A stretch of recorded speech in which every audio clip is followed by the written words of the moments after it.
Hey guys, it's Hodgepodge here, and today we're going to review the Safari Limited Edmontosaurus. And this figure was released in 2011 and it was retired in 2018, so yeah, it's another retired figure. I promise I'll stop doing these in the next review.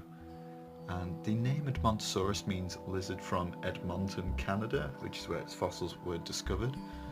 And it lived in the late Cretaceous in North America from 73 to 66 million years ago, so it went extinct during the KPG mass extinction.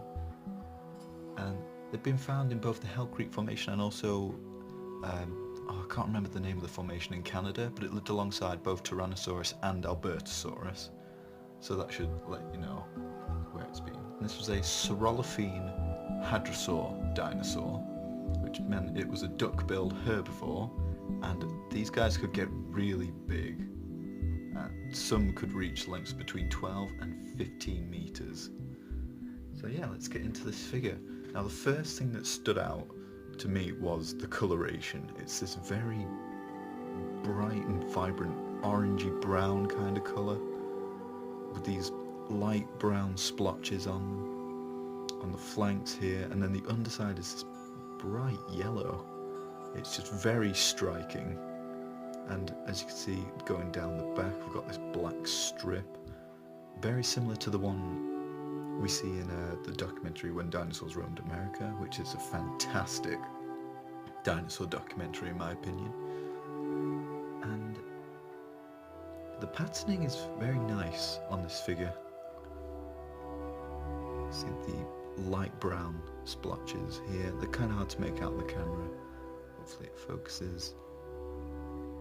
And the thing that's interesting about this figure is the pose, because hadrosaurs always seem to get the short end of the stick in figure form. They're always just very bland typically. The pose isn't very interesting, or they're just fodder for theropods to eat. But look at the pose on this guy. It's so dynamic, it's bracing like it's being attacked by something. It's a very, very active pose, and it's such a nice change of pace to what we normally get with hadrosaurs. And so I really commend Safari for going with this crazy pose when we get such lacking poses on most hadrosaur figures. So very nice, very distinct feature about it. Now, something that is kind of odd about this figure is that you can see very clearly on the tail especially, it's covered in these wrinkles. And I'm not sure if this is meant to be based on the dinosaur mummy that was discovered of Edmontosaurus, which is very rare. And I want to say they found that the skin would have been quite wrinkly, but I'm not sure if it would have been this wrinkly, because we don't really have any really good scale detail on this figure. It's mostly wrinkles, and I don't know how I feel about that. Some of you might not mind. I'm a little on the fence about it, but just so you know, it's there. But I don't think it takes away from the figure, really. It's just a thing to note, and it might bother you, some of you more than others. Now there is one inaccuracy on this figure, unfortunately, and that's the front feet. As you can see, they've done the digits. I'm going to see if I can get my camera to focus on them. Come on, be nice. There we go. You can barely make out. They've got, oh come on camera. They've got 3 individually sculpted toes and a dew claw, whereas these would have been all together sculpted into like a kind of padded hoof almost.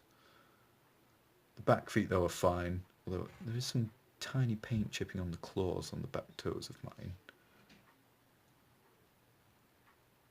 This, the back left foot is kind of bracing, it's on its tiptoes kind of. And so again, just adding to that active pose. The back feet are fine accuracy wise as far as I can tell. It's got the right number of toes and claws. So yeah, the back feet are fine. And lastly, we're going to go to the head, which is pretty much spot on. My camera will focus. I don't know why it's not focusing today. Ugh. Sorry about this, guys. There we go. Nope. Focus on the head, please. There we go. The right shape. The eyes are just black pupils dotted on. Looks fine to me. The beak you can see here. Paint's a little messy on mine, but you've got two nostrils here, and you've got the black kind of beak painted on. Inside the mouth isn't too detailed, but you can see a little tongue there. It's all pink. Nice sculpted mandibles, yellow. And if you look top down, that is unmistakably a hadrosaur skull. Now, we now know that some Edmontosaurus might have had a little bump on the back of the head right here, but I think that was discovered after this figure was made. It does look a little bit thin in the face, which might bother some people, but I don't think it's really that big of a deal. Alright, so let's measure this guy up. Focus, there we go. So from the tip of the tail to the tip of the head, you're looking at about 15 centimetres, and then at the highest point, which is the tip of the tail, you're looking about 9 or 9.5 centimetres. Yeah, this figure's not actually too big, which is odd considering that Edmontosaurus is one of the largest hadrosaurs ever, so it might not scale too well with your other figures, but overall I think this is a very well done figure. Aside from the little gripe with the feet, I think if you like this figure, I'd get it, because how often do we get hadrosaur figures that look this good? So yeah, if you want one, I'd head over to Everything Dinosaur fairly soon, because like I said, it's retired, so they might not be around for much longer. So yeah, thank you guys for watching, and I'll see you guys in the next video. Bye bye!